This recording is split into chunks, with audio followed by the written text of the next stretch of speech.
మోకాళ్ళ నొప్పుల్లో 2 రకాలైనటువంటి మోకాళ్ళ నొప్పులు వస్తాయి. ఒకటి రొటీన్గా వయసు పైబడిన వాళ్ళలో, అంటే ఒక 45-50 ఏళ్ళ తర్వాత మోకాళ్ళలో గుజ్జు అరిగిపోయి ఎముకలు రాసుకోవడం వల్ల వచ్చే నొప్పి. దీన్ని నీ ఆస్టియోఆర్థరైటిస్ అంటారు. ఇంకొక వెరైటీ ఉంది, అదేంటంటే కీళ్ళవాతం అంటుంటారు.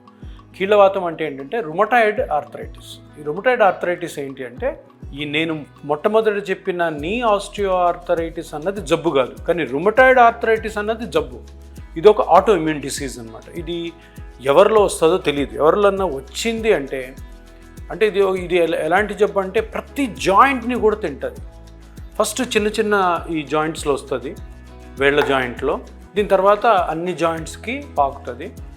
ఈ వేళ్ళ జాయింట్స్లో రుమటాయిడ్ ఆర్థరైటిస్ వచ్చినప్పుడు వీటి మీద బరువు పడదు కాబట్టి ఎక్కువ నొప్పి ఉండదు.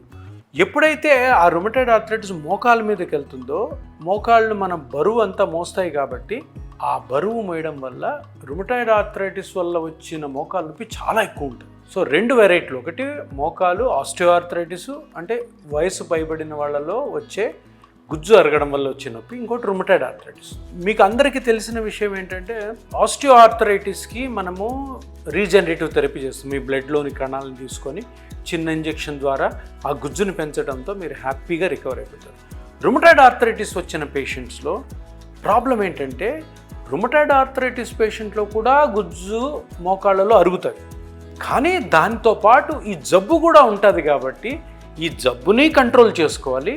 ఆ జబ్బు వల్ల వచ్చిన గుజ్జు అరిగిపోవడాన్ని కూడా మనము కంట్రోల్ చేసుకోవాలి. అంటే రుమటాయిడ్ ఆర్థరైటిస్ ఉన్న పేషెంట్స్లో మోకాళ్ళ నొప్పిలో గుజ్జుని కూడాను మన ప్లాస్మా థెరపీతో, పిఆర్పి థెరపీతో పెంచుకోవాలి. ప్లస్ ఆ రుమటాయిడ్ ఆర్థరైటిస్ మందులు ఏవైతే ఉన్నాయో ఆ మందులు వాడుతూ ఆ జబ్బును కూడా కంట్రోల్లో పెట్టుకోవాలి.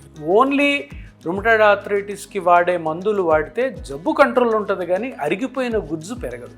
అందుకని రుమటాయిడ్ ఆర్థరైటిస్ ఉన్న వాళ్ళు తప్పకుండా ప్లాస్మా థెరపీతోటి గుజ్జుని పెంచుకోవాలి. ప్లస్ ఆ మందులు కూడా వాడుతూ ఆ జబ్బుని కంట్రోల్లో పెట్టుకోవాలి.